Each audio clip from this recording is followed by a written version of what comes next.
예, 오늘 2절 말씀이 아마 아마샤에 대한 평가의 말씀인 것 같습니다. 읽어보면 아마샤가 여호와 보시기에 정직히 행하기는 하였으나 온전한 마음으로 전심으로 행하지 아니했다. 이렇게 기록되어 있습니다. 그래서 정직히 전심으로 온전한 마음으로 전심으로 행하지 아니해서 그 결과 죄를 지었다는 말씀입니다.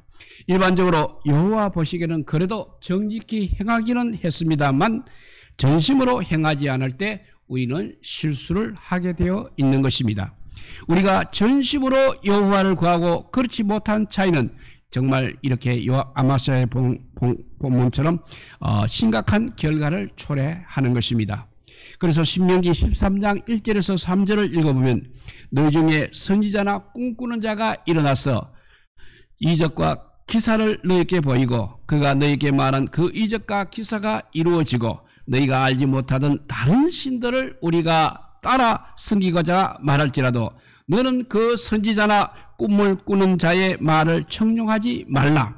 이는 너희의 하나님 여호와께서 너희가 마음을 다하고 뜻을 다하여 너희 하나님 여호와를 사랑하는 여부를 알려 하사 너희를 시험하심이니라고 하였습니다. 아무리 믿음이 좋다 할지라도 전심으로 100% 여호와를 사랑하지 않는 사람은 이방 승리를 섬기는 유혹에 넘어가서 그것으로서 그의 신앙이 끝나고 만다는 그런 뜻입니다. 그러나 전심으로 여호와를 사랑하는 자는 이방 신을 섬기자고 아무리 유혹을 해도 그 유혹에 넘어가지 않고 믿음을 지킬 수 있다는 것입니다. 하나님께 관한 모든 일에는 이렇게 마음을 다하는 것이 중요합니다. 그렇기 때문에 성경에 보면 우리가 하나님을 사랑하는 일에 마음을 다하라고 했습니다. 그리고 하나님의 말씀에 순종하는 일에도 마음을 다하라고 했습니다. 또 주 앞에서 행하는 일에도 마음을 다하라고 했고 하나님을 쫓는 일에도 마음을 다하라고 했습니다. 그리고 하나님이 보시기에 정직한 일을 행하는 일에도 마음을 다하라고 했습니다. 그리고 하나님을 구하는 일에도 마음을 다하라고 했습니다. 하나님을 섬기는 일에도 마음을 다하라고 했습니다. 하나님께 돌아오는 일에 이렇게 전심을 마음을 다하여 전심을 다하라고 했습니다. 뿐만 아니라 성경은 우리가 하나님에 관한 일에 전심을 다해야 그 결과가 유효하다고 말씀하였습니다. 그래서 신명기 4장 29절에도 보면 우리가 마음을 다하여 하나님을 구하여야 유효하다고 하였습니다.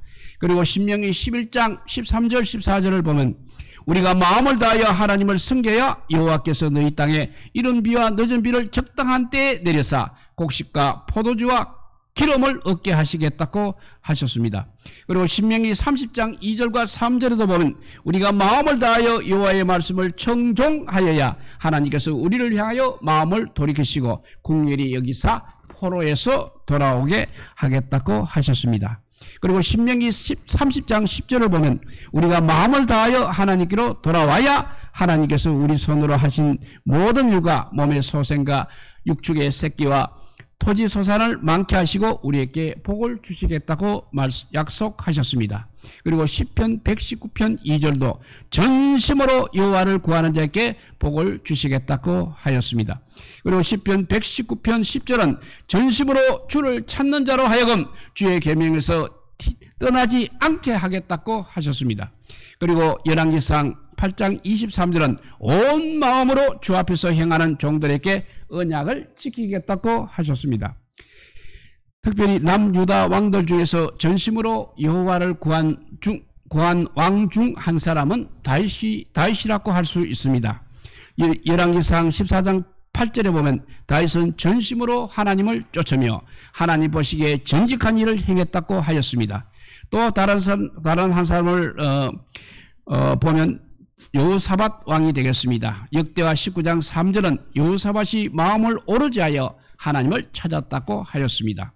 여호와 보시기에 정직히 행하였으나 온전한 마음으로 즉 전심으로 행하지 못한 르호보암이라든지 에호라든지 오늘 본문의 아마사는 불행하였습니다. 그러나 전심으로 하나님 앞에 행한 다윗과 여호사밧은 얼마나 복된 사람이었습니까? 우리는 전심으로 하나님 앞에서 행하여 다윗과 여호사밧이 받던 그 복을 받으시기 바랍니다. 역대하 24장 25절에서 요아스가 크게 상함에 적군이 버리고 간 후에 그 신복들이 제사장 여호야다의 아들들의 피로 인하여 모반하여 그를 요아스를 침상에서 쳐 죽였다고 했습니다. 그 침상에서 죽은 요아스의 아들 오늘 아마스가 왕이 된 후에 그 나라가 굳게 섰습니다. 그런데 그래도 그 아버지를 죽인 신복들을 죽였으나 그 사람들의 자녀는 죽이지 않았다고 했습니다. 그 이유는 신명기 24장 16절에 했습니다. 읽어보면 아버지는 그 자식들로 말미암아 죽임을 당하지 않을 것이요 자식들은 그 아버지로 말미암아 죽임을 당하지 않을 것이니 각 사람은 자기 죄로 말미암아 죽임을 당할 것이니라의 말씀을 그가 지키기 위함이었습니다. 그리고 잠언 13장 16절에 보면 무릇 슬기로운 자는 지식으로 행하거니와의 말씀대로 아마시아는 자기의 감정을 쫓아 행하지 아니하고 그래도 하나님의 말씀에 지식을 따라 행하였습니다. 우리가 감정대로 행하지 아니하고 말씀의 지식대로 행하기 위해서는 어떻게 해야 하는 것입니까?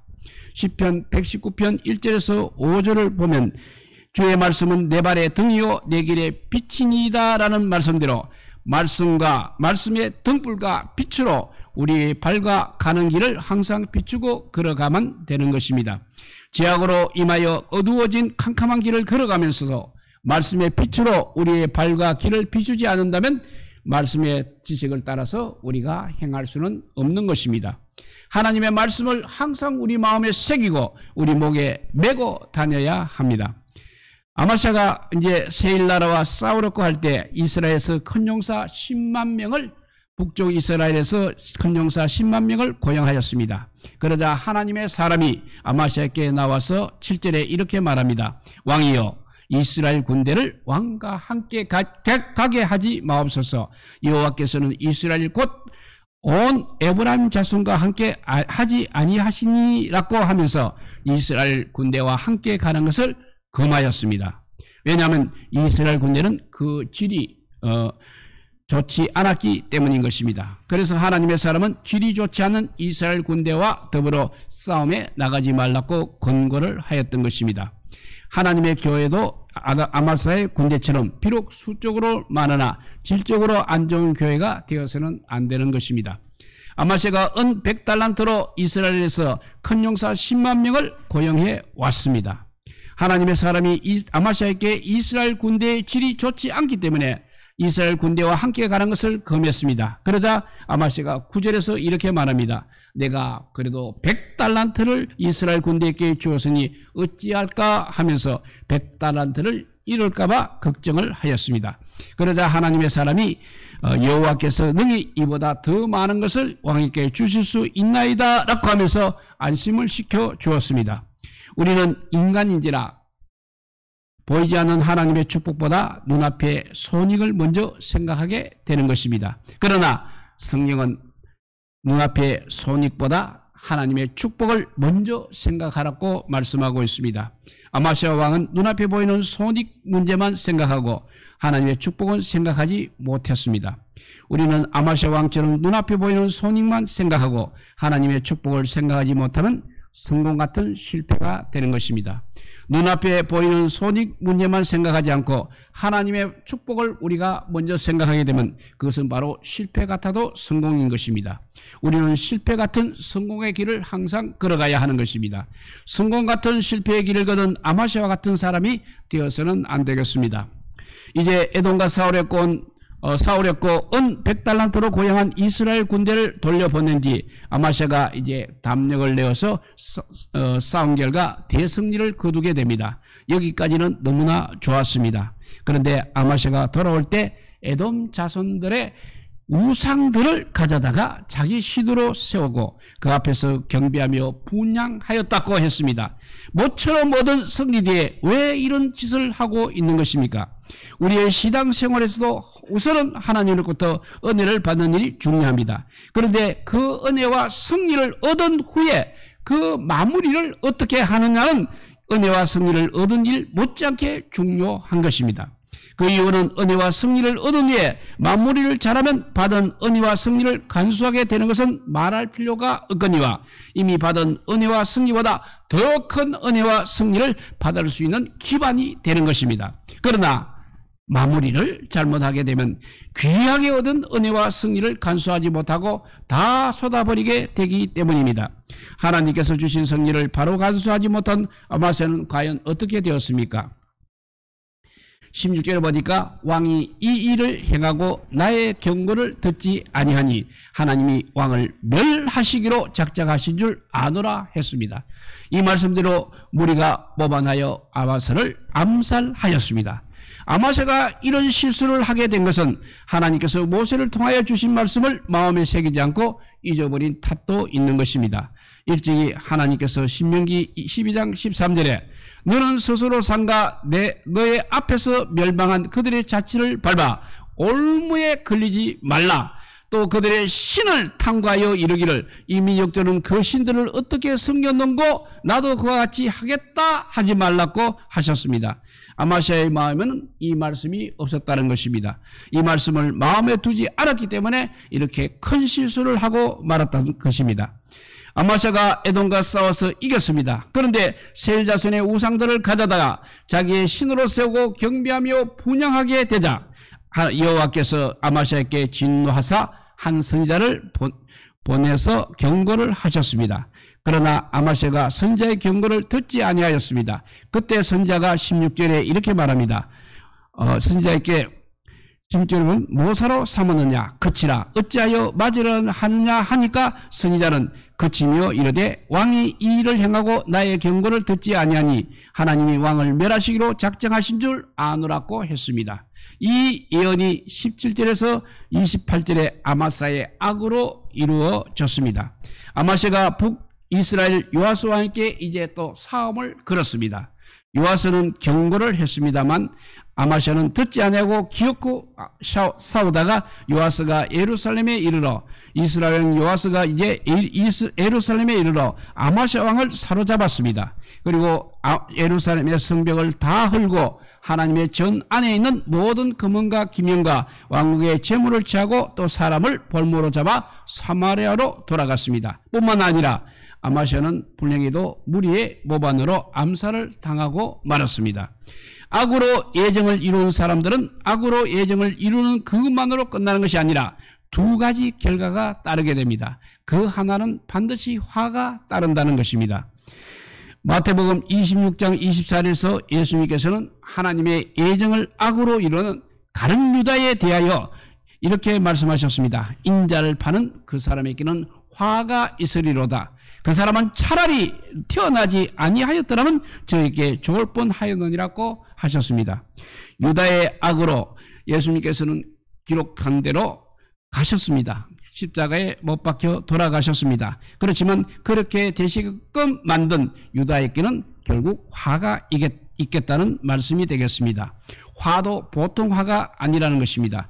유다는 차라리 나지 않았다면 저에게 좋을 뻔하였습니다. 왜냐하면 나지 않았다면 지옥에 가는 일은 없었겠습니다. 그러나 태어나서 이렇게 악으로 예정을 이루었기 때문에 유다는 지옥에 빠지는 화를 면하지 못하게 되었습니다. 그러니 차라리 나지 아니하였더라면 그에게 좋을 뻔하였다는 것입니다.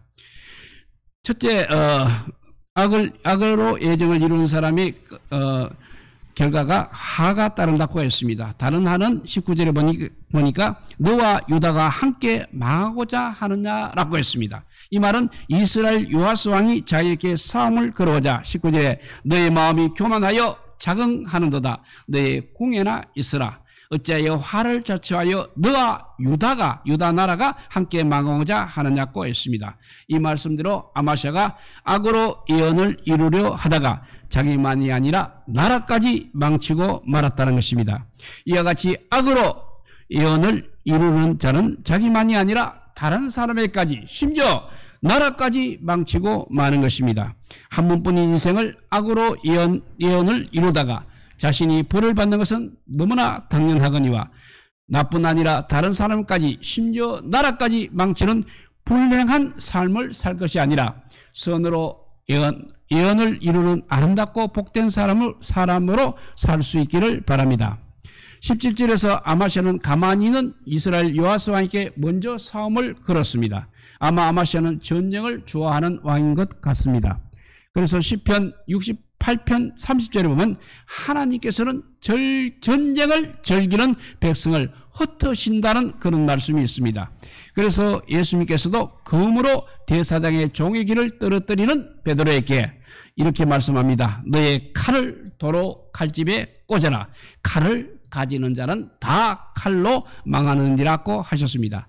그리고 에스겔서 35장 5절과 6절을 보면 세일산 사람들에 대하여 내가 옛날부터 한을 품고 이스라엘 족속의 환난 때 곧 지약의 마지막 때의 칼의 위력에 그들을 넘겼도다. 그러므로 주 여호와의 말씀이니라. 내가 나의 삶을 두고 맹세하노니 내가 너에게 피를 만나게 한적 피가 너를 따르리라. 너가 피를 미워하지 아니하였은즉 피가 너를 따르리라고 말했습니다. 그리고 그 5절에 보면 세일산 사람들이 이스라엘을 칼의 위력에 넘겼다고 하였습니다.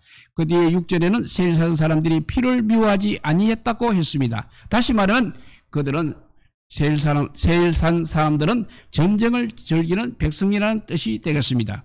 그러므로 전쟁을 즐기는 백성들을 흩으신다는 앞에 말씀드린 시편 68편 30절 말씀대로 흩어짐을 당하였던 것입니다. 오늘 보면 19절에도 보면 네가 에돔 사람을 쳤다고 너의 마음이 교만하여 자긍하는도다. 너 궁예나 있으라. 너의 궁예나 있으라. 어찌하여 화를 자초하여 너와 유다가 함께 망하고자 하느냐 했습니다. 아마샤가 이스라엘과 싸운 이로 아마사 자신만 망하는 것이 아니라 유다 백성까지 망하게 되었다는 말씀이 되겠습니다. 그리고 27절에 보니까 아마시가 돌아서서 여호와를 버린 후로부터 예루살렘에서 무리가 그를 반역하였으므로 라고 했습니다. 아마시가 이렇게 여호와를 버리니까 자기는 사람들에게 모방을 당했다는 것입니다. 우리는 사람에게 모방을 당할 때 나를 모방하는 사람을 괘씸하게만 생각할 것이 아니라 사람들이 내가 모방하기 전에 내가 여호와를 버린 일이 없었는지 먼저 진단해 보아야 하는 것입니다. 나를 모방하는 사람을 나무라기 전에 나와 하나님의 관계부터 먼저 살펴보아야 한다는 말씀이 되겠습니다.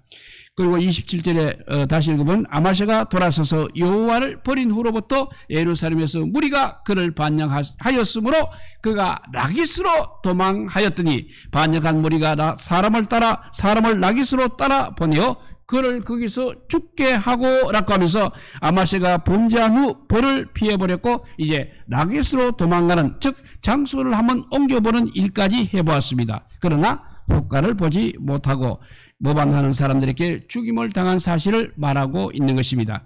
아무리 이렇게 장소를 옮기고 도망을다며 피한다 할지라도 하나님께서 주시는 행문은 면할 수 없는 것입니다. 그래서 시편 139편 7절에서 10절을 읽어보면 내가 주의 영을 떠나 어디로 가며 주의 앞에서 어디로 피하리까? 내가 하늘에 올라갈지라도 거기 계시며 수월에 내 자리를 펼지라도 거기 계시니이다. 내가 새벽 날개를 치며 바다 끝에 가서 거주할지라도 거기서도 주의 손이 나를 인도하시며 주의 오른손이 나를 붙드시니다 라고 했습니다. 내가 하늘에 올라가고 반대로 수월에 내려갈지라도 거기 계시고 바다 끝에 가서 거주하더라도 주께서 거기 계시니 나는 주 앞에 그 어디에도 피할 수 없다는 말씀인 것입니다. 범죄한 자가 행보를 피해버렸고 아무리 장소를 옮겨 다닌다 할지라도 피할 수 없다면 범죄자에게는 아주 뿐입니까? 그렇지 않습니다. 형벌을 피해버렸고 지역적인 장소를 옮길 것이 아니라 마음의 장소 또는 영혼의 장소를 옮기는 일에 힘을 써야 하는 것입니다. 즉 내가 범죄한 자리에서 회개해야 한다는 것입니다.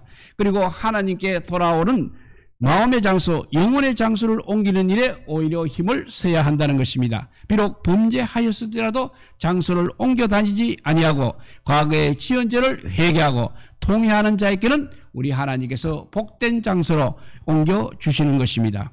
이스라엘은 범죄하여 여호와께로부터 쫓겨나 다른 나라에서 포로 생활을 하는 저주를 결국 받았습니다. 그러나 그들이 돌아와 즉 과거의 죄를 해가고 하나님께 돌아올 때 그들을 포로의 자리에서 돌리시되 그 쫓겨난 자들이 하늘가에 있을지라도 거기서부터 모으실 것이라고 말씀하셨습니다. 내가 범죄할 때는 아마사처럼 하나님께서 나를 쫓아내십니다. 과거에 비록 죄를 지었다 할지라도 아마사처럼 형벌을 피하려고 장소를 옮겨 다니지 아니하고 과거의 죄를 하나님께 회개하고 돌아오는, 즉 마음의 장소와 영혼의 장소를 옮기는 죄인에게는 그래도 소망이 있다는 말입니다. 땅에 사는 아담의 자손으로서 죄를 짓지 않을 수는 없을 것입니다. 그런데 범죄한 후의 자세가 더 중요하다는 것입니다. 아마시아는 범죄한 후 형벌을 면해버렸고 장소를 옮겨 다녔습니다. 그러나 결국은 모반한 사람들에게 죽임을 당하고 말았습니다. 우리는 범죄한 후 아마시아처럼 지리적인 장소를 옮겨 다니는 일로 형벌을 면하려다가 불행한 자리에 빠지지 말고 눈물로 회개하고 하나님께로 돌아오는 마음의 장소, 영혼의 장소를 옮김으로 새로운 축복을 받는 복된 성도들이 되시기를 우리 주님의 이름으로 축복드립니다. 기도하겠습니다. 사랑의 하나님 감사합니다. 아마샤는 하나님 보시기에 처음에는 그래도 정직히 행하였으나 온전한 마음으로 전심으로 행하지 아니해서 결과적으로 죄를 짓고 부하들의 모반의 아버지와 죽임을 당하고 말았습니다. 결국 하나님께서 지켜주셔야만 우리가 아버지와 주님의 일을 할 수 있다는 것이고, 내 마음대로 하다가는 늘 아버지 이렇게 어려움에 당할 수밖에 없고 결국 아버지와 죄 때문에 아버지와 죽임을 당할 수밖에 없는 불행을 겪는다는 것을 우리가 아마시아 왕으로부터 교훈을 받게 하여 주시니 감사합니다. 늘 마음을 다하여서 하나님만 바라보고 하나님만 섬기는 저희들 되게 하여 주셔서 하나님께서 주시는 그 무한한 은총, 결국 마지막에는 영원한 생명을 주시는 그 하나님을 바라보며 믿음으로 살아가는 우리 모두가 되게 하여 주시기를 간절히 빌고 원하올 때 우리 구주 예수 그리스도 이름으로 기도드리옵나이다. 아멘.